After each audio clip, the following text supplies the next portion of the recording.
Hello and welcome to the Sensibly Speaking podcast. This is Chris Shelton, critical thinker at large, and thank you very much for being part of the show this week. You can find us on iTunes, Stitcher, Google Play now, as well as here on YouTube, where I do video as well as audio podcasting. It has been just over a year now, I realized this last week, that I've been doing this show. And I want to thank those of you who have been sticking with me since the very first episode when Ruth and I got this started. Now, of course, it's Sensibly Speaking 2.0, and that is, I've reformatted this and rebranded it. If you haven't yet checked out the sensiblyspeaking.com website, I highly recommend you check it out because I completely redid it a couple weeks ago, and I'm pretty happy with the result. I think it's a pretty good-looking website, and of course available on your phone, tablet, or on your desktop computer. And I'm pretty happy with the layout and everything of that. And I'd love your feedback on it because I put a lot of work into that, including coming up with a new logo for the Sensibly Speaking podcast, and also soon you will be seeing some more things on that line. So stay tuned for that. There's actually some things I'm pretty excited about that are coming up in the not too distant future that are already laid out, already designed and planned and that sort of thing, and I'm just waiting for them to get here. So that is coming as well. I got some great viewer comments last week with my interview with Aaron Ra, and also some interesting ones. And I'd like to address, maybe a couple of the haters out there that, critical thinking involves looking at opposing points of view, different things, different ideas, and giving those a shot. And there's a type of mindset that I encounter of people who think that because you put an opposing point of view to theirs, or you say something, even if it's not necessarily opposing, even if it's just something that it disagrees in some way with their worldview, that you're hating on them. And these are two radically different concepts. I don't have any hate, for example, towards religious believers at all. This should seem fairly obvious, but there are some of you guys out there who seem to think that if somebody says that religious believers have ridiculous beliefs, that's hate speech, and it's not. It's simply an opinion. It's my opinion. It's other people's opinion. You can respect the person, but you don't have to respect the person's beliefs in order to respect the person or his or her right to have their beliefs. And again, this should be really obvious stuff, but for some of you out there, it's not. So I just wanted to put this out there that I'm not hating on you, and nor are any of the guests that I've ever had on my show hating on you because we think that your beliefs are not true, right? Or that we provide, humorous disagreement or ridicule towards those beliefs. We have the right to do that, and so just as much as you have the right to have your beliefs. And no one on this show has ever stated or inferred or implied that you don't have those rights. So I guess sometimes I think that it requires a firm statement of this kind of thing just to sort of clear the air, at least for me, because I get these reactions and I frankly just go like, wow, talk about being misunderstood. Hate has nothing to do with it. Okay. So this week I wanted to do another special interview. And this week we have a really, really cool guy that I met actually at the Reason Rally 2016 when we were out there at Washington, D.C. a couple months ago. This is a man named Phil Torres. And he is a researcher, he's an academic, and he is an author and an affiliate scholar at it says here in his bio, at the Institute for Ethics and Emerging Technologies, which is a pretty interesting sounding place if you think about that. He's also the founder of the X Risks Institute. And that's not X as in EX as in former or previous, but X as in existential. Existential risks. And that is what the book that he has recently written, it is called, let's see here, The End. The book is called The End: What Science and Religion Tell Us About the Apocalypse. And this is a fascinating read. I was reading his book all week before we did our interview, and it's about the subject of eschatology. And if you've never heard of eschatology, it has no relation whatsoever to Scientology, not a destructive cult at all. Eschatology is the study of the apocalypse or the end of the world, and not in a religious sense, but in a very real sense. What sort of things are considered existential risks, risks to our existence? And how do those scenarios play out? What sort of things are there? And there are people like Phil who do risk assessments of these things, actual real hard science on this, and then work out ways that these things can be avoided. And of course, this is not something that a lot of people want to talk about. Most people shy away from it. They just, yeah, ooh. And, and this is, of course, witnessed in such things as climate change, global warming, right? Nobody deny, don't want to have anything to do with it. It's God's will, it's this, it's that, all this nonsense that gets voiced about this, when in fact, there are things that can be done about it. Now, Phil and I actually don't get into talking about climate change. I'm just throwing it out there as an example of one of the things that is as an existential risk. There are lots of other things too, and Phil and I go into that in some detail and talk about these things, and also the psychology behind this stuff, because when you go from one to another, you find that the one thing that most of these things have in common, when it's not act of God stuff or natural disaster type end of the world scenarios, the one thing that most of these have in common is us. So how do we prevent these things? Well, it might have something to do with us and our nature. And we talk about that as well. So I think you're going to find this pretty interesting interview. So without any further delay, let's get on with it. Here is Phil Torres. Okay, Phil, thank you very much for being part of the Sensibly Speaking podcast. I really appreciate your taking the time on this. Yeah, thanks for having me.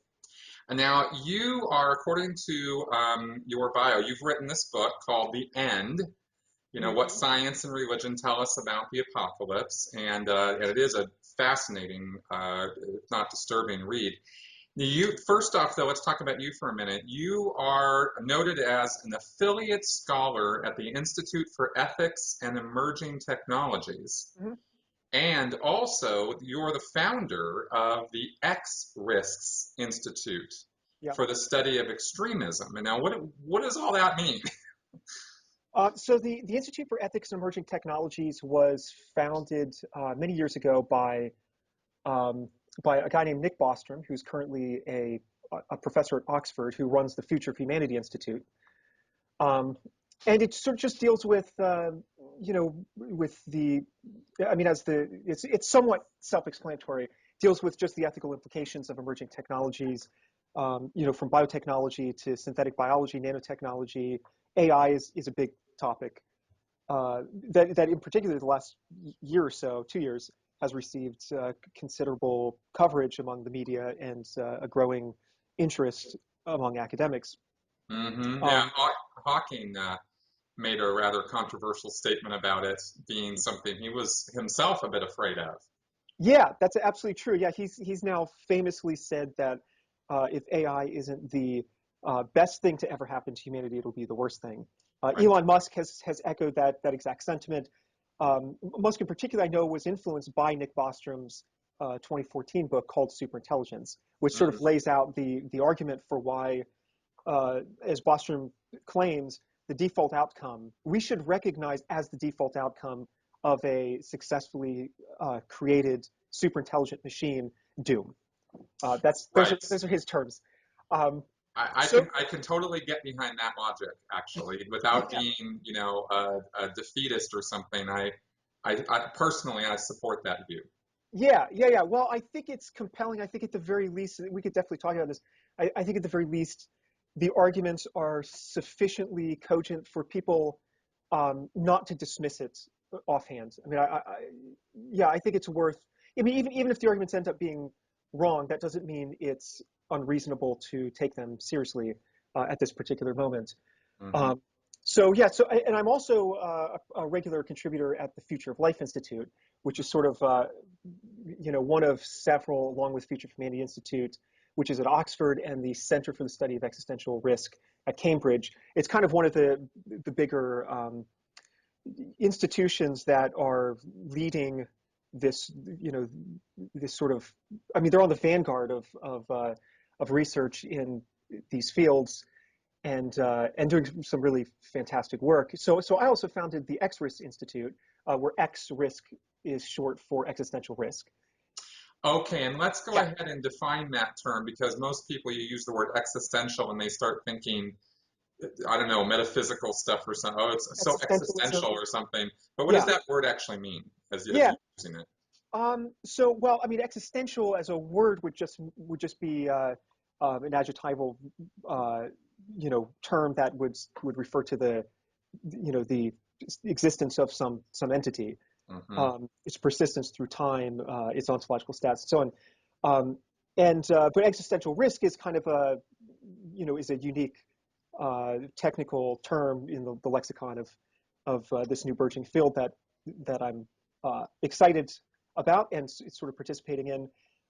So basically, perhaps the best way to think about it is a risk is typically characterized as the probability of an undesirable event multiplied by its consequences. So, it follows that a risk could be significant if its consequences are huge and its probability is low, and inversely, it could be significant if its probability is really high, but its consequences are low. So, an existential risk is one that, as Bostrom, who I've now mentioned many times, has put it, it's essentially a risk that either trips us into the eternal grave of extinction, or it catapults us back into, irreversibly catapults us back into some kind of Paleolithic Stone Age type condition, where both of these events would prevent our current civilization from reaching a post-human state.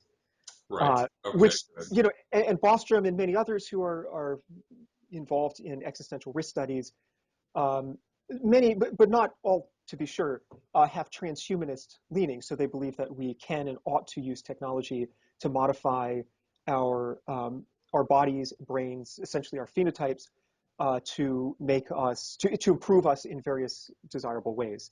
Increase our general intelligence or enable us to live longer than a mere 100 years at the most, or I think 78 years is the life expectancy in the U.S. Um, so yeah, so both of these, an existential risk essentially is some kind of barrier between where we currently are and then this more desirable post-human, civilization. So Right. that's what existential risk is. So yeah, so the institute called the X-Risk Institute is essentially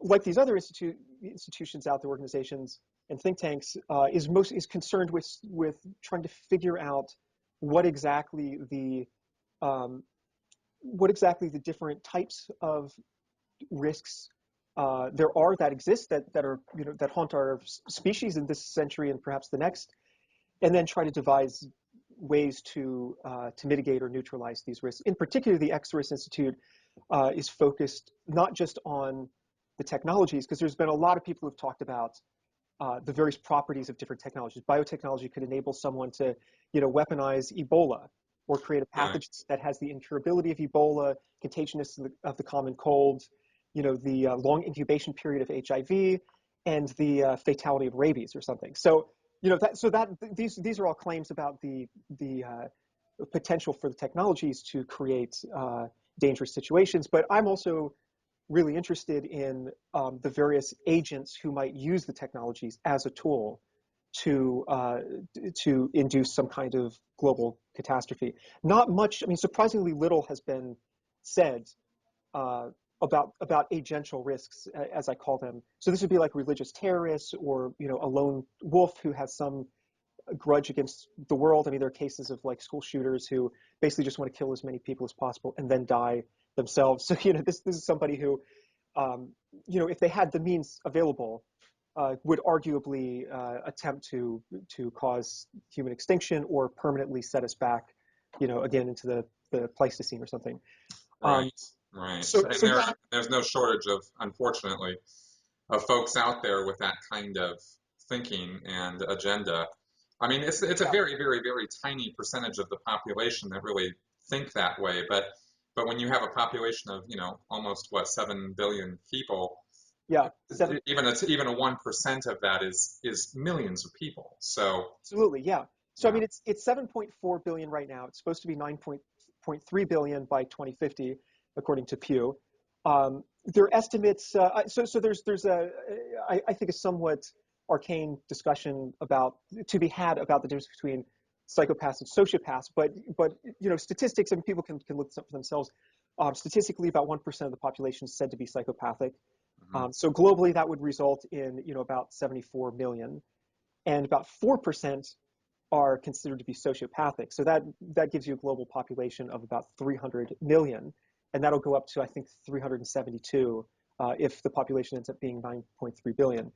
So that really is a sizable number, even in terms of radical, like extremist Muslims. It's perhaps 1% of the Muslim population, which percentage-wise is tiny. I mean, it's worth noting. I think 7% or so are Islamists who don't believe in the division of mosque and state, but most of those are not violent. It's just one. well, exactly, and it's the same with Christians, Yeah, right? You get the fundamentalist Christians and that sort totally. of thing, and because I don't want to, I wouldn't want to mischaracterize this even at an early stage with, Yeah, the problem is just, Islam or, yeah, radical Muslims, right? yeah. I would absolutely agree with that. So I only mentioned that because the figures are readily available. So, And so, and that's so a very good point. and ultimately the point is, if that's 1% of the population, then you end up with, Islam is the fastest growing religion in the world. It's supposed to be 2.76 billion by 2050, according to the Pew Research poll. And that ends up with, it implies a total population of 28 million violent jihadists. And Right. so when you look at these numbers, there's one last piece of the puzzle that leads one um, to be somewhat alarmed about the future, and that is that a lot of these technologies, these advanced technologies, like the ones I mentioned, biotechnology and nanotechnology and so on, these are not only becoming more powerful over time, but they're becoming, by virtually all accounts, much more accessible. So not only do you have a Yes. growing number as a result of the growth of religion, both Islam, Christianity, the nuns, the secularists, that's going down. I mean, in terms of absolute number, it's increasing, but globally the percentage is going down from, I think, 16 to 13%. Uh, Oh, that's interesting. it's That's interesting. I was just talking to Aaron Ra about that last week, and Oh yeah. he was talking about the fact that it's going up. Well, it's So, definitely going up in the West, in the U.S., and there was a study out not that long ago that found in 7 Western countries like Australia and Sweden, Norway, um, and so on, religion is expected to go extinct in the foreseeable future. So without a doubt, I mean, the secular movement is winning the culture. I mean, you might even say the epistemology wars. I mean, it's about what constitutes a justified belief. hmm So we are. I think we are winning in a certain sense, but globally, mostly as a result of differential population. Different numbers of children. The West, populations are in some countries going down, and not many people don't have as many kids as they have like in Africa and India and so on. So yeah, it is a sobering thought that globally, you know, the atheist movement's not doing so well. So at the same time, you have this growing population, which means more sociopaths in the world in absolute numbers, means more violent jihadists. You have these technologies that are enabling smaller and smaller groups to wreak unprecedented havoc. So it's really a pretty serious situation. There's a guy, a physicist at MIT who also runs the Future of Life Institute, named Max Tegmark. And he talks about it in terms of a race between wisdom and technology. And And the ultimate question yes, is what is yes. what's going to And win here? Because these we are do see. issues that I want to go over with you Sure, sure, sure. in a lot more detail because there is so much to talk about with this. Yeah, So we've managed in our little intro here to hit on a yeah, lot of the points we're now going to develop more here. So this is good. yeah, Um, and also, a point that needs to be made about this is, you go through in your book like many different scenarios, many different types of technologies, emerging technologies, old technologies, and we talk about the influence of religion, which is undeniable and statistically speaking significant, hmm and yet the end could also come from some mad scientist or some kid in a basement. I mean, yeah, the number of scenarios are amazing. yeah, So it's just we could have our eye on this over here, and it could come from over here. It's just yeah, the book is your book is very eye-opening that way. yeah, So first off, so let's take some points here. Now, nuclear exchanges seem pretty unlikely these days, although you definitely point out that that doesn't mean that they never could happen. yeah, But the likelihood of it compared to, say, when I was growing up in the 70s and 80s, the Cold War, I mean, it was much more of a fear then than it is now. yeah, But when you're talking about probabilities of events, an accidental explosion or a mishap similar to the kind that have already happened, which you also talk about, yeah, seems far more likely and scary as hell, frankly. I yeah, mean, some screw up with a nuclear missile or whatever, and the same with biohazards, where even people with the best of intentions can screw up, and it only takes one big mistake or bungle to release some bad pathogen yeah, that could wipe out a whole geographical zone, right? And yeah, I was a little alarmed. I don't like alarmist media reports because they're always all about controversy and that sort of thing. And yet you pointed out in the book, I'm not comparing you to that at all. I'm actually pointing out that in the book you okay, point out very factual instances where yeah, people drop the ball in very big ways. yeah, And I was wondering, what's your since you've written the book or worked on this further, this idea of an accidental happenstance. yeah. Has anything gotten better in this regard, or are we still like, at DEFCON 1 when it comes to like being a little bit freaked out about what's going on, with just accidents out there? Yeah, yeah. So um, some people make a distinction, as I do in the book, between error and terror. Yes. Yeah, where terror is the difference between them has nothing to do with consequences, has everything to do with the intentions behind the catastrophic event, whatever it happens to be. I do think error is a truly profound threat. Nuclear errorism, as well as nuclear terrorism, is a significant risk. Um, I would say real quick, as just a side note, in terms of nuclear terror, uh, the I think there was definitely a greater sense of the potential imminence of some kind of nuclear catastrophe during the Cold War, Mm-hmm. all the way up to the early 90s. Um, but so for example, the Bulletin of the Atomic Scientists, which was founded in 1945 by some people who had worked on the Manhattan Project, Yep.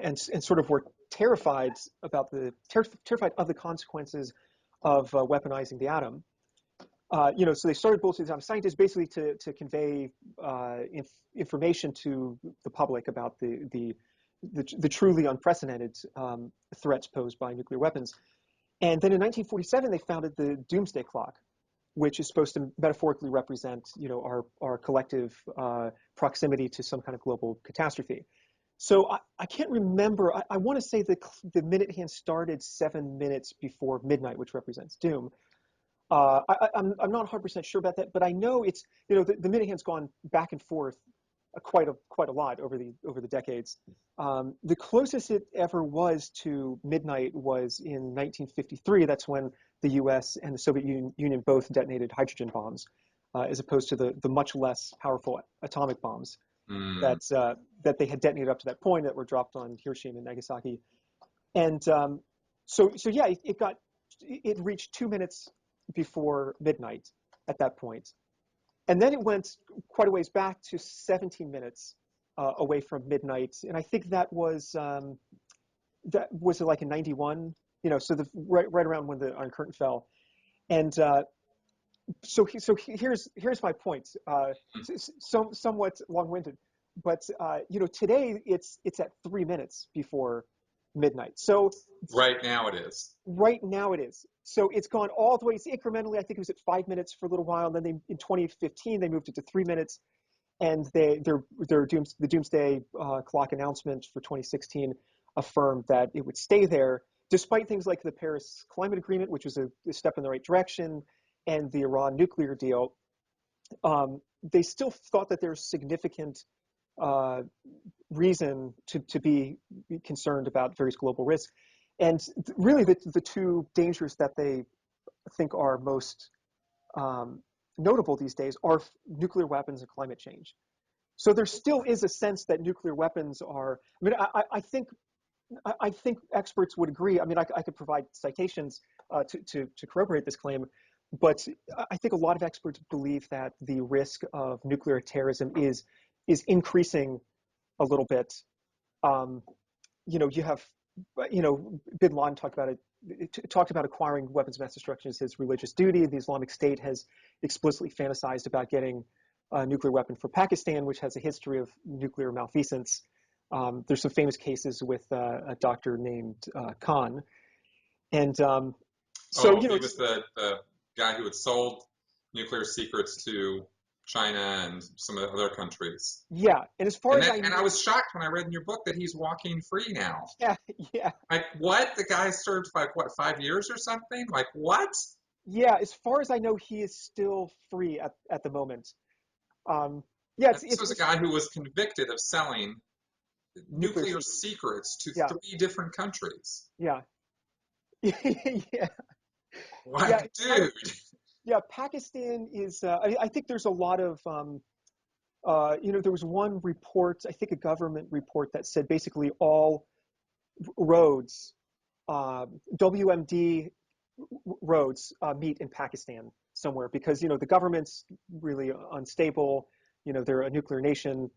Um, and on top of it, there's all sorts of tensions. I mean, that go back a long time between Pakistan and India. I think it was 2002. There was a war between the two countries that both countries acknowledged could very well have gone nuclear.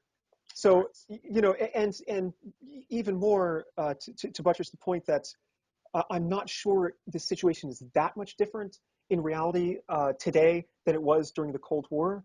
The current prime minister of Russia, um, whose name I'm blanking on just off the top of my head, uh, he recently, I think maybe a year and a half ago, he mentioned that of course, he blamed the U.S. That because of our actions, we're now entering a new Cold War, to quote him exactly. Mm-hmm. So, um, You and mentioned in your book that Putin had also mentioned something about that directly. yeah, yeah, exactly. Yeah, multiple people on both sides of what used to be that the communist capitalist divide, east west, um, have mentioned something very similar. Also, I would say, I mean, if we're not that far away from a Donald Trump presidency, and in that case, I honestly, I'm not convinced that nuclear terror is impossible with him.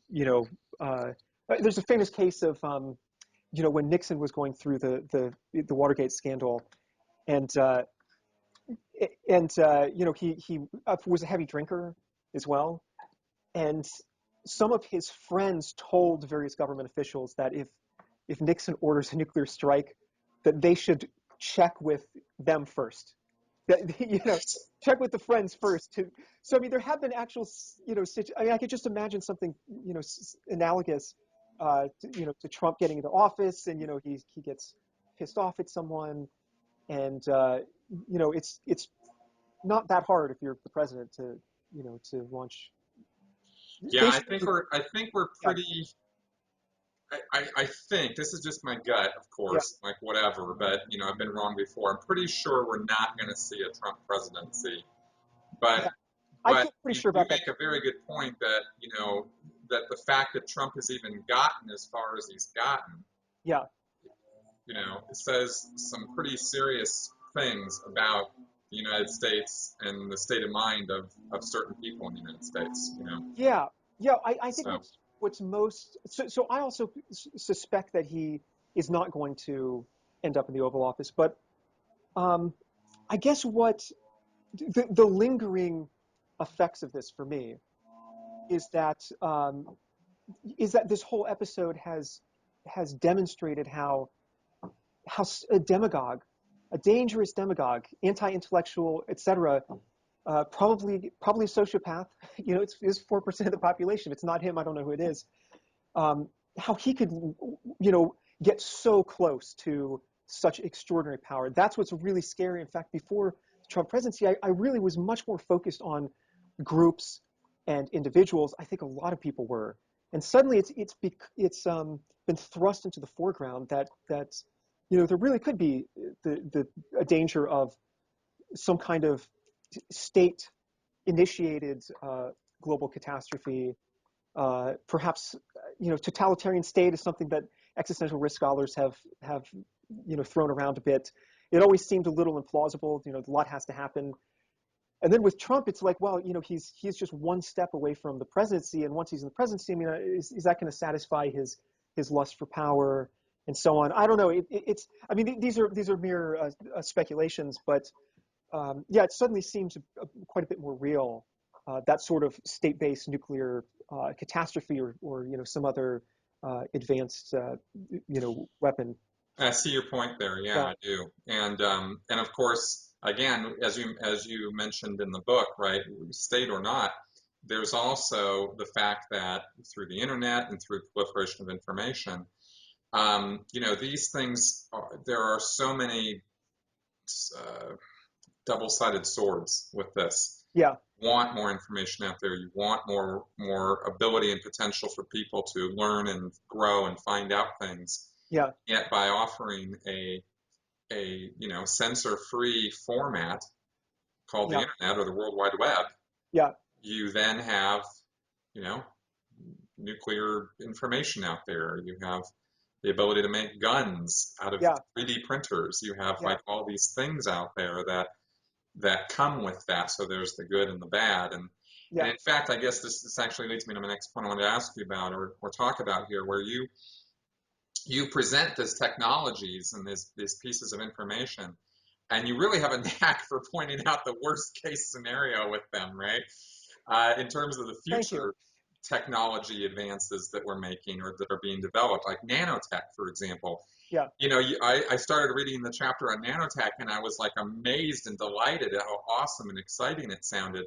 Real Star Trek kind of stuff. yeah, But then it takes this twisted turn yeah, and suddenly becomes the greatest threat to humanity ever invented, right? And yeah, worse than nuclear proliferation, worse than an epidemic breakout or a pathogen, or a synthetic even virus. And yeah, you just go, my God, what about that? yeah, yeah. The future. I think there's genuinely good reason to suspect that the future is overflowing with all sorts of exotic risks that perhaps are as alien to us today as the thought of like a nuclear winter would have been to Charles Darwin's generation or something. It Yes. just would have been inconceivable. You're doing what to atoms, and then what happens, and then there's this soot and dust and whatnot that covers the Earth. Um, yeah, I would also add briefly that you're absolutely right. The information being out there is a total conundrum, and there's a lot of debate about it, and perhaps what's most unsettling is there's no good answer, because there are really good arguments for why you would want the information out there. On the other hand, I mean, you can literally find the genetic sequence of smallpox and Ebola online. Anybody can right now. I'm sure I was on the government's radar as I was doing some research for this book. Um, I'm So sure Homeland Security was a little interested in your internet searches. yes, yeah. Um, so yeah, it's really hard to know what the right thing to do is, and yeah, it is a super convoluted issue with no obvious answers. And also, I mean, you're totally right about, now there's I mentioned Cody Wilson in the book, Mhm. who's this Texas, I think he was a law student last I heard, and he's the one who is pioneering the Liberator, which is the 3D printed gun made out of plastic, because that's the way 3D printers work today. Well, most of them. Some of them are use metal, but yeah, I mean, it can shoot actual bullets, and basically all you need is an internet connection, and then the printer, and then a source of plastic, meltable plastic. So so that's kind of frightening enough. The Department of Defense, if I remember correctly, shut down his website pretty soon after he he distributed the design for the Liberator online. But it was too late. I mean, once one copy gets out, you have a million copies. And to this day, I mean, you can go to the Pirate Bay and download a copy if you want, and you buy the printer, and you've got yourself a gun. Um, so yeah, but that is like a mere prelude to what I think we can expect in the future. People have some experts like Chris Phoenix and Mike Treader, I mentioned in the book, have argued that there's a pretty direct, you can draw a pretty direct line from current nanotech uh, artifacts to an entity called a nanofactory, which is very similar to a Right. 3D printer. It's also printing 3D objects, but whereas 3D printers use a technique called additive manufacturing, which is basically just putting one layer on top of the other and so on. Um, what the what the nanofactory can do is take individual atoms and or molecules and position them in particular places. So what you would end up with is, for example, if you were to print out a computer from a nanofactory, not only would the computer, if you were to print out two of them and compare them, not only would they be identical in terms of their macroscopic properties, but if you zoomed in to the atomic level, you would find the atoms in both in the exact same positions. So it's atomically precise manufacturing.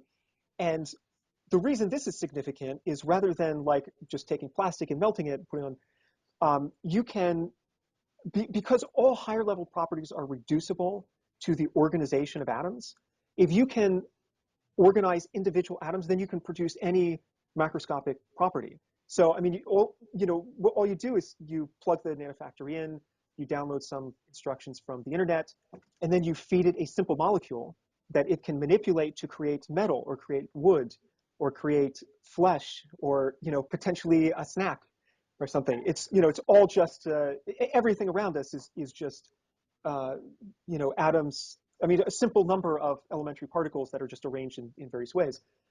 So, so yeah, I mean, if you could do this, perhaps this is a good time to mention that a Mhm. lot of these technologies could could genuinely inaugurate a new era of human flourishing. Yes. Computers, there's potentially mind uploading. I mentioned earlier life extension technologies, cognitive enhancement. Um, I mean, it's the list is significant, and there's some people like Peter Diamandis, who co-founded Singularity University, if I remember correctly, with Ray Kurzweil, who's kind of well known, as in futurist circles.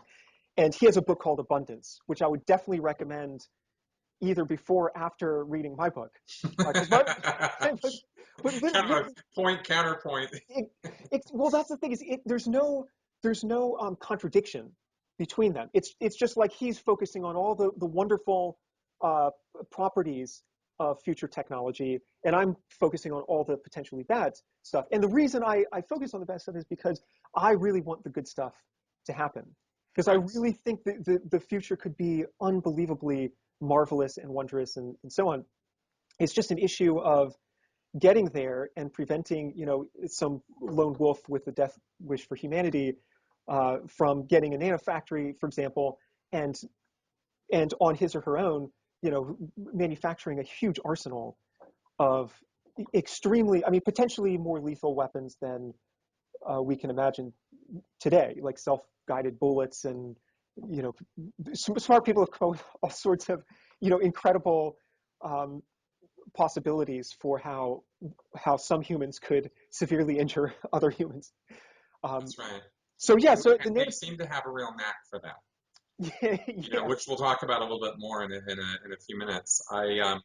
This nanotechnology potential is so amazing. Just reading your chapter about the potentials of it, yeah, I'm sure abundance goes into it even more.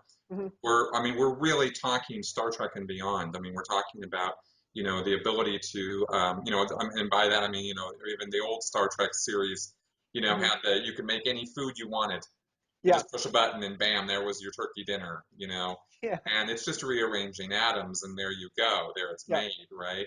And if you could imagine having something like that in every household, hmm it would be what's the word? Uh, Paradigm shift. I mean, yeah, like the entire sure, world would change. It would yeah, have to change. yeah, And because the technology would be so unbelievably amazing, yeah, that you could do practically anything with it yeah, in yeah. terms of what you could create. Yeah, that's absolutely true. So Peter Diamandis talks about has a book called Abundance. Um, Eric Drexler, who was the guy who coined or popularized the term nanotechnology back in the 80s, I believe. His most recent book is called Radical Abundance, and he focuses, whereas Peter focuses on also, a huge range of technologies and institutions, and so on. Eric Drexler focuses on specifically on nanotechnology and what atomically precise manufacturing could result in. And it really is, uh, the possibilities are genuinely marvelous. Drexler also talks about what he calls catastrophic success, which are very so. For example, if the paradigm shifted because individuals suddenly could produce basically all the goods that they need, um, this would result in likely. I mean, it's perhaps not unreasonable to speculate that this would result in a breakdown of trade relations between states. And there's the I'm trying to remember exactly what it's called. McDonald's, capitalist theory of war. That two countries that both have McDonald's, um, tend not to go to war with each other. Oftentimes, I mean, there's a self-interested impetus for avoiding martial conflict with other states if you're trading with them, if you're trade partners. I mean, it's really rare for trade partners to go to war. So if you suddenly dissolved all of the trade relations between states because all the states were suddenly self-sufficient, you could, I mean, there would need to be a new organization, a new mechanism to take the place of the peace enforcing effects of trade. So Yes. it could very well.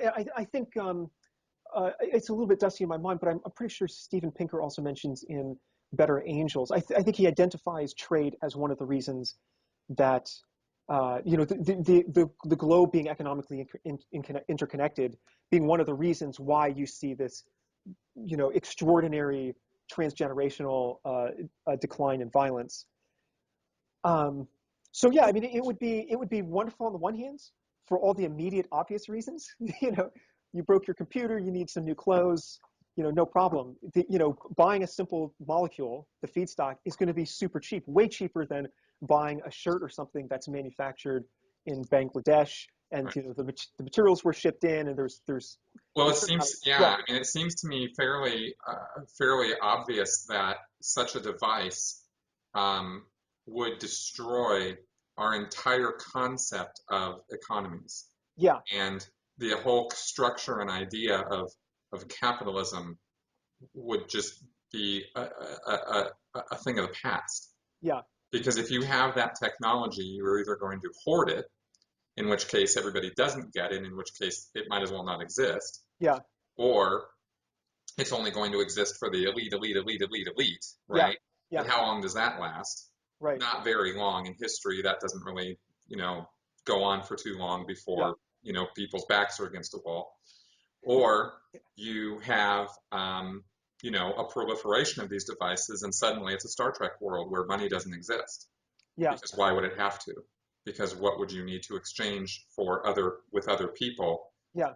There would be no reason. And so so I think such a thing would create a paradigm shift of a magnitude we've never seen the human race experience before. Yeah. Yeah. And it could be good, could be bad. I can't say, but certainly the implications of it are that big. Yeah.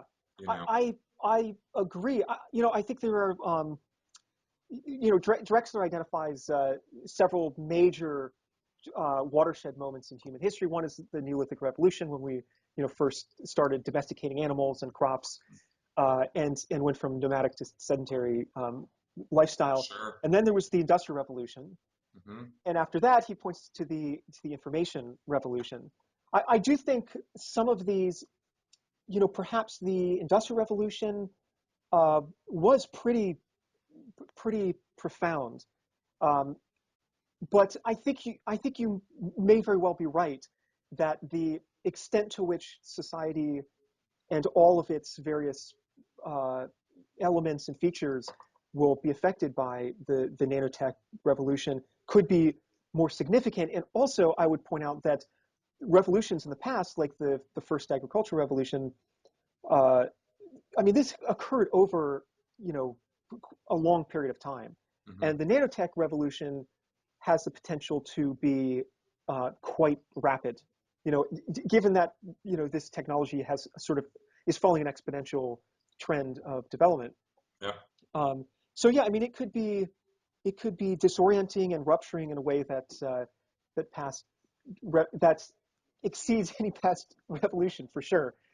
It could And be, we have yeah, Yeah, huge. and the other thing worth mentioning, which you hinted at a moment ago, is that you know a nanofactory could also, part of what's so extraordinary about it is not just that it could create virtually any commodity, but that it could create copies of itself. So the amazing thing about this advanced nanotechnology, which is more specifically now called molecular manufacturing, is that it has these self-replicating properties. And not just a nanofactory, but the other big risk that a lot of people talk about, and that I mentioned in the book, is self-replicating nanobots.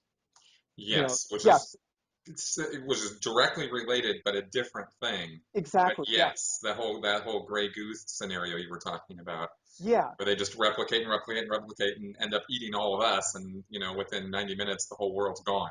yeah, yeah, That was that exactly. was that was probably the scariest thing I read in your book. I was like, what?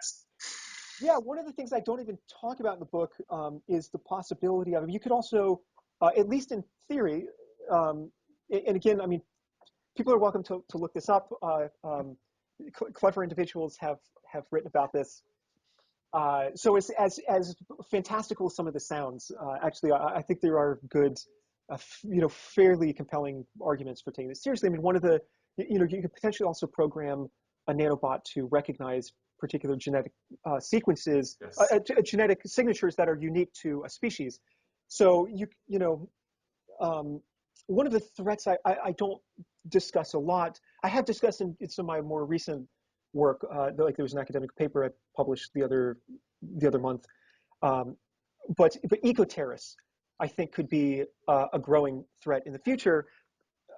There's a terror scholar named Francis Flannery, whose book Understanding Apocalyptic Terrorism is absolutely tremendous. And one of the things she talks about is, as climate change and biodiversity loss and environmental degradation in general get increasingly dire, there's reason to think that the eco-terrorist movement may become more may become larger and perhaps more violent. So the whole point of that is that nanotechnology could provide a perfect means for them, for example, to exterminate Homo sapiens while more or less not affecting the rest of the globe. At least in theory, the whole biosphere could remain completely intact, but then you remove this one problematic species, and which frankly they're right about. I mean, there is one species that's largely responsible for the sixth mass extinction event in 3.8 billion year history of life on Earth. You're talking Uh, about you're talking about global warming. global warming and so there's also massive biodiversity loss around the globe, which is a topic that few people know about. Perhaps the most striking, well, there are many striking data that have been reported.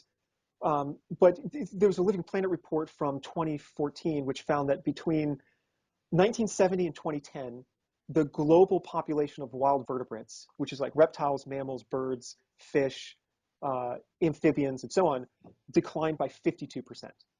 So it's people are welcome to extrapolate that in the future. Some scientists kind of have. There was a 2006 paper in Nature, if I remember correctly, that said that by 2048 there will be no more wild-caught seafoods if trends continue unabated. And so far they pretty much have. So there's really just widespread loss of biological diversity of species and so on. So this is what I'm referring to. I mean, we're almost entirely the cause through climate change, through ecosystem fragmentation, pollution,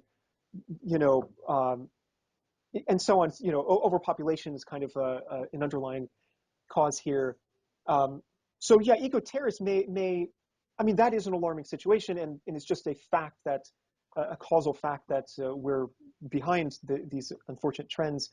But it doesn't, you don't need, the eco-terrorist is someone who concludes from these observations that violence is the appropriate response to this unfortunate plight.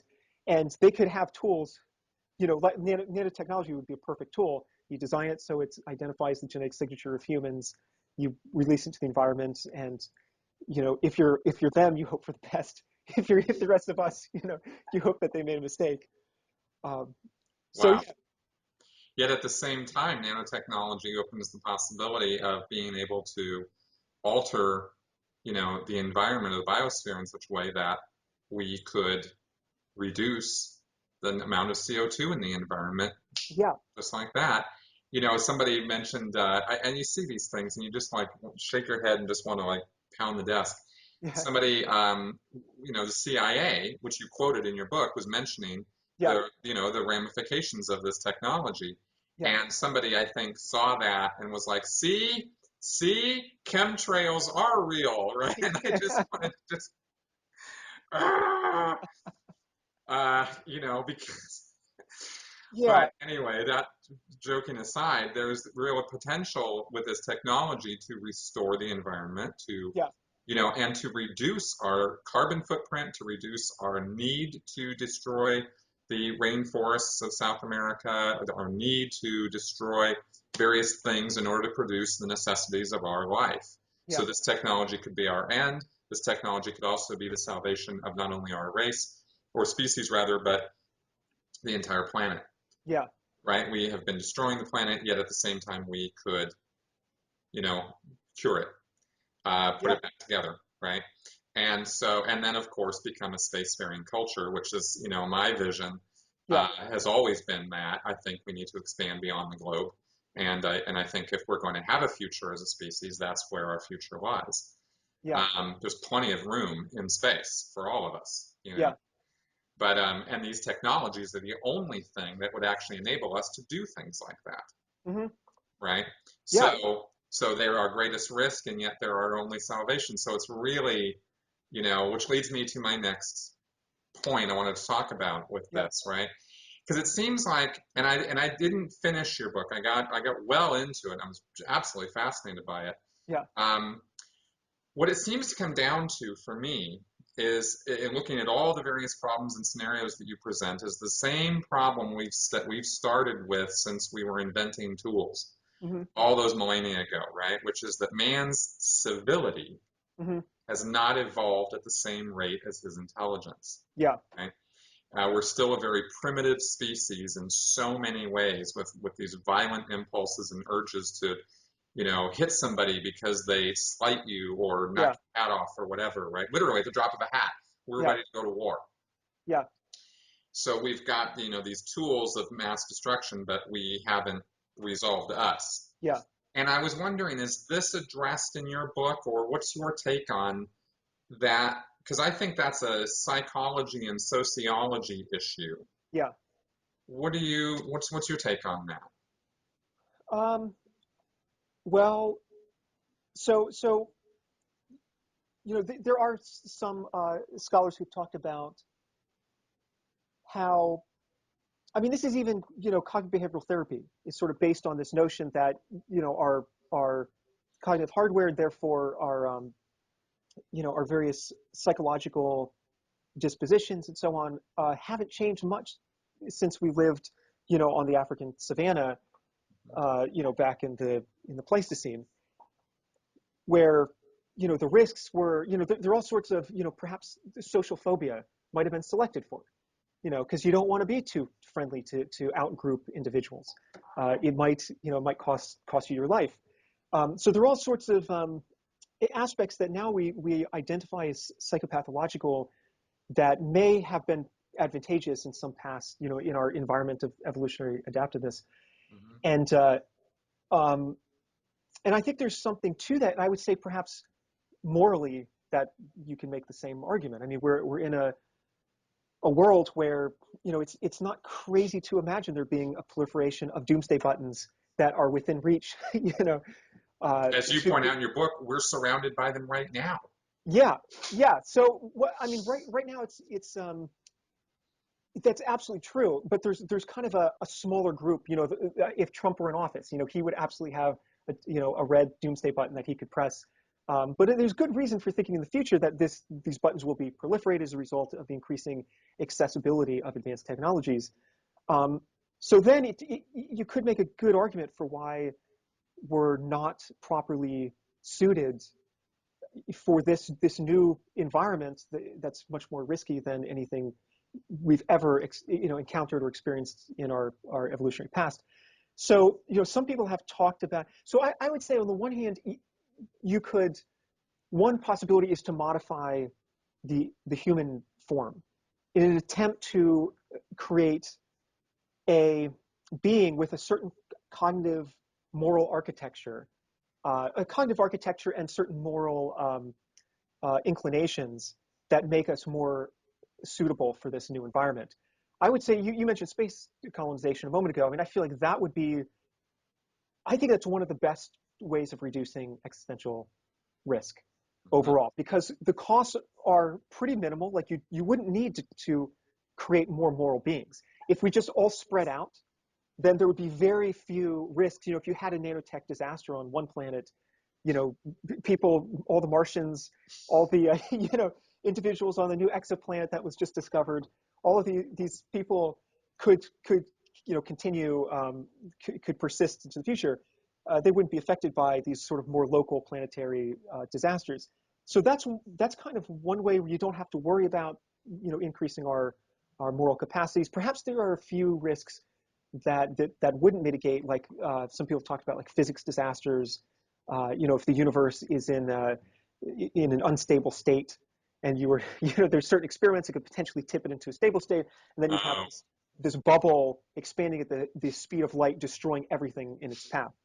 So some people have legitimately worried about this, in the context of the Large Hadron Collider. Um, and as I understand, China is now building a particle accelerator that's 10 times as powerful or something. I haven't researched that, so that's just in the back of my head. But yeah, I think space colonization is a good possibility. There's also modifying the human form, which goes by the name of moral bioenhancement. So there's cognitive enhancement, which I talk about a little bit in the book, and has received much more attention than moral bioenhancement. And the bio is there in front of enhancement to indicate that you're changing the human biology. It's not just like education. That would be a form of moral enhancement. You teach your kids not to hit, not to lie, and so on. Right. Um, so yeah, I mean, there are some people who have some philosophers. There's one at Oxford who's talked about the the existential and ethical urgency of developing moral bioenhancement techniques, Hmm. precisely because we have these Stone Age brains, these little computers behind our eyes and suddenly we're in the midst of these levers that, if somebody pulls them, could really be catastrophic in a way that was unimaginable not that long ago. So Exactly. We sort of yeah, built bigger crossbows. yeah, Like the yeah, crossbow was this devastating weapon when it was first built. That's what I'm referring to. You know what I mean? Yeah. You kill somebody with one of these things like at a distance. I mean, anybody could use it. You didn't have to Yeah. have the longbow deal, right? Yeah. It was more accurate. It was, it took a little while to reload, but it was just a devastating weapon. And now we've Yeah. got even bigger crossbow, guns, etc. Yeah. Same brain, and that's exactly my point. Yeah. I I think and transhumanism I know is an approach, and my take on transhumanism even is, well, just because we can do a thing, does that mean we should do it? right. Yeah. And I know there's all kinds of philosophical arguments going on in Yeah. that world about that. Yeah. You know, there's here's the button, and if we push this button, it happens. And so, do we push the button? And there's this percentage of people who go, push it. And then there's Yeah. a percentage of people going, hang on, Yeah. let's study this a little bit longer. No, push it, push it, push it. And Yeah. it's kind of like this fight between these two things. Yeah. Yeah. And I I really do think think. I don't think it hurts us at all to step back and go, why don't we study the consequences of what we're doing a little bit more Yeah. and get a little bit smarter about what we're doing, because we seem to be a species whose motto is charge in where angels fear to tread. Yeah. so to speak. And I think that's what's behind that. And the reason I bring this up is because it's this thing that was going on in the back of my head the entire time I was reading your book, is to Yeah. like, why do these things happen? Why do we have these problems? Why do these problems persist through all these different doomsday scenarios? And it's because of what's in the art. It's because of what's between our ears. Yeah. You know. Yeah. I see at some point that perhaps the metaphor is a bit cheesy, but we're essentially sort of pyromaniacal kids whose matches have just suddenly been replaced by a flamethrower that could utterly Yes, burn down the global village. that's right. So yeah, I think part of one of my other recommendations in the back of the book, which is admittedly controversial, and it touches on exactly these issues of bioenhancement and transhumanism and stuff, is on the one hand you could either um, I think the momentum is such that we're not going to be able to stop the transition from matches to flamethrowers. That's just going to happen. Not at this point. Not So not then with all the things you lay out in your book. No, yeah, sir. so it seems, I mean, there's almost a kind of autonomous technology thesis that was associated with a guy named Langdon Winner, who basically talked about how technology. He's been criticized for like reifying technology a little bit, but it's almost like technology is this enterprise that is just sort of, it's dependent on us, but it's not controlled by anybody. It's like the movement of a flock of starlings. I think I say it Mm, in a murmuration, as it's mm-hmm, called. And it's not controlled by anybody, but it is dependent on everybody. mm-hmm. So I feel like technology is the same. So that transition from the matches to the flamethrower, that appears to be happening. So then the question is, what do we do with us, the kids? On the one hand, transhumanism is saying, well, let's take this technology and infuse it into us and do, use it however we possibly can to augment our cognitive or moral or whatever capacities to try to turn us into adults. Other people have talked about the importance of creating a friendly superintelligence, which in this analogy, you could imagine as a parent figure. As Bostrom writes somewhere, a society that's guided by superintelligent foresight is one that's going to be safer than a society guided by us primates. Right. So so yeah, it is it's it's a bit of a to be honest, I don't know of many really good solutions, mechanisms or means to really neutralize a lot of the existential risks we're facing. I should also add here that the risks I mentioned in the book, there is a later chapter called Monsters, and and monsters is just a silly, playful term for unknown unknowns. And Mm, these unknown unknowns could result from unintended consequences. all right. Climate change was perhaps the first, arguably existential risk that was an unintended consequence of, of technology. Initially, the car was adopted because it was seen as a panacea for pollution in the cities, and it turns out um, it fixed the problem Oops. for a little. Yeah, oops, big time. So, you would expect that as technology becomes more and more powerful, the consequences that are not intended by it may become more and more global and transgenerational in scope. So that's one category of monsters. Another category of monsters is just any new risk that results from future dual-use technologies. I doubt Einstein had an inkling that nanotechnology was a thing. Richard Feynman was the one who first introduced, in a talk I think called "There's Plenty of Room at the Bottom," and he was the first one to go, oh, what if we actually, maybe we could actually manipulate these individual particles at the atomic level. So thanks, Rich. yeah, yeah. So so if you just extrapolate this into the future, I mean, there could be technologies that are completely hidden by the horizon of our collective technological imaginations. That's right. That pop up in the same way CRISPR did. I mean, that was a pretty sudden technology. Nobody was, there wasn't like a lot of talk about it before the announcement was made that, oh, we can actually like edit these genes in a way that was unthinkable 2 weeks ago. So, there could be a technology 2 years from now that, as I say in the book, if the book were rewritten at 2075 or something, it could contain 4 times as many chapters. Right. And in fact, the least worrisome risk would be the chapters that I wrote about, that I actually wrote. That's right. So That's right. yeah. So who knows? Sort of looking forward, what the situation's gonna be. And I think space colonization is a good possibility, along with bioenhancement. The way I phrase it, which is a bit contentiously put in the book, is perhaps the best way to survive is to go extinct, meaning that we need to replace humanity with some post-human state. In that sense, we would go extinct, but not because the evolutionary lineage would break off. Rather, it's because we've just evolved into something that's sufficiently different in certain relevant respects that we would call ourselves a new species, a post-human species.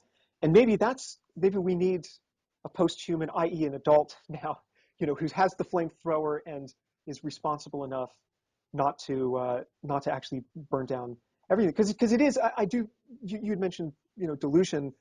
I mean, it is quite striking. I mean, even if you're religious, imagine if you're a Christian. You imagine you're a religious exclusivist, so you believe your religion is the one and only one that's correct.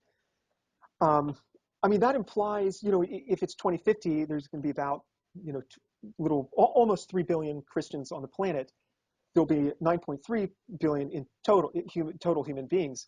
I mean, that is a huge number of humans who are talking to invisible gods. I mean, that's what follows from religious exclusivism. And then a tiny proportion who are atheists, who don't believe in any of that. But I mean, the vast majority of humanity it follows directly, is deluded if you're a Christian. And then if you're an atheist, you look at all these others and you see, there's going to be 8 billion people who are religious in 2050 out of 9.3 again. And that is, I feel like that's a reason to be a bit pessimistic and a bit concerned. That's a lot of people. I get your train of thought on that. Based on faith and revelation and and essentially just bad epistemology. Right. And you sort of wonder, like, how are we going to navigate this wilderness of brand new risks if our sense of what is true and false about the nature and workings of reality is based on flawed epistemological notions. That's a really dangerous, scary situation to be in. So, there is a lot of delusion, and perhaps transhumanism has a antidote to that, which is, let's change humanity and update this cognitive hardware and the software as well. Exactly. I keep coming back to the best analogy I can make that communicates a reality that I think people will readily understand, which is Star Trek. Yeah. And in Star Trek, they look back on the 20th century, 21st century, and they just go, oh, those guys. They just kind of roll their eye, oh, thank God that we survived that crazy period, Yeah. you know, in Yeah. our humanity where things were going really wackadoodle, and we evolved to, and they use the word evolved, I don't think, but that's really what they did. They would have had to have done that Yeah. to have moved to a peaceful society where the humanity as a collective is working together, Hmm. and where you see in when they show you Earth and whatnot that you know there isn't money Hmm. and there isn't conflict like that. There's not nation versus nation conflict, Yeah. and man has moved on to conquer the stars or explore the stars, right? Yeah. And live in harmony with other, you know, life forms. Yeah. And that to me is as much of an ideal goal as you could possibly ask Yeah. for our species, you know, which is why I keep coming back to it. It's not because I'm a Trekkie, it's because I think that's about the best vision we could put there for ourselves. And what does that vision include? Well, it includes paradigm shifts Yeah. of a radical nature, and it Yeah. includes a forced shift in our ability to think, Yeah. which is why I do this podcast, is to try to educate and inform. You know, so I wanted to have you on to talk about this because I think people need to read your book. It's semi-academic, and by that I mean I don't mean that as a derogatory term. I mean that as a prepare for it because there's some tough reading in some parts of this book. Yeah. But you've managed to make it very readable through most of it. Yeah. You know, there's some I hope so. academic concepts, but I thought it was really good. And I didn't have a you know particularly impossible time getting through some of the tougher parts, and I don't think my listeners will either. Yeah. And I highly recommend reading it. Where can they, just as we're going to have to wrap up here in a minute, Sure. where can they find out more about you, what we've been talking about, and this book of yours? Where can they get it? Yeah. So the book is on Amazon, and it's also being sold through Barnes and Noble. Okay. Um, And again, it's called The End.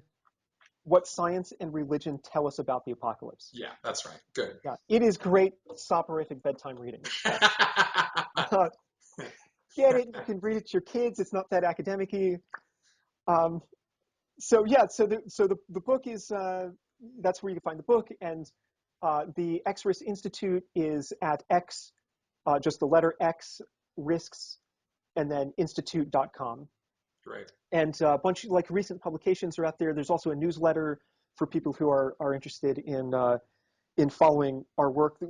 I just recently got a board of fellows, which includes like Michael Shermer and Peter Boghossian, and Francis Flannery's on it, some other philosophers who readers may or may not recognize, but who are really Peter's been on my show here, so they should, if you guys have been okay. watching the podcast, you know who Peter is. Yeah, great. Yeah. Yeah, there's a bunch of other like scholars who I have tremendous respect for and work in, you know, either sort of existential risk studies or fields that are somehow immediately germane to that work. Um, so yeah, that's the website. My personal website is risksandreligion.org. Great. So you can find my publications. I do a lot of in addition to the more scholarly stuff that I attempt. There's a lot of like more political, you know, stuff. You know, I just wrote an article on Dave Rubin, and there was one on Sam Harris. So these are things that might be of interest to your audience. And Excellent. and I'm always I think the crucial thing that makes existential risk studies different than every instance of apocalypse mongering in the past is that this genuinely is based on good epistemological tenets, Yeah. and you know, evidence and logic and probabilistic inference and all, you know, these are all the tools that are used to draw certain conclusions about our overall existential predicament in the 21st century. So yeah, it's a big difference between alarmism and being alarmed, and you know, it's the difference is ultimately epistemological. So yeah, so I think you know, people should check it out and focus on that. You know, whenever you hear people talking about AI or whatever, look at the reasons why some individuals like Elon Musk or Stephen Hawking, whoever, are scared, and go from there. Exactly. Yeah. This is not about, putting on a placard and walking down the street going, the end is near, the end is near. It's not the point at all. It's to be educated and informed so that we can make rational decisions about our future. And that's really what it's about. There is not enough education possible for any of us. When it comes to this kind of thing. And so again, check out his book, and I thank you very, very much for being on the show, Phil. I really appreciate it. Thanks so much for having me. I really appreciate it. Yeah. Take care. So I hope you enjoyed that interview with Phil. I certainly did, and I learned a lot. I cannot recommend his book enough, and of course you can find it, like we talked about, on Amazon and whatnot. So check him out.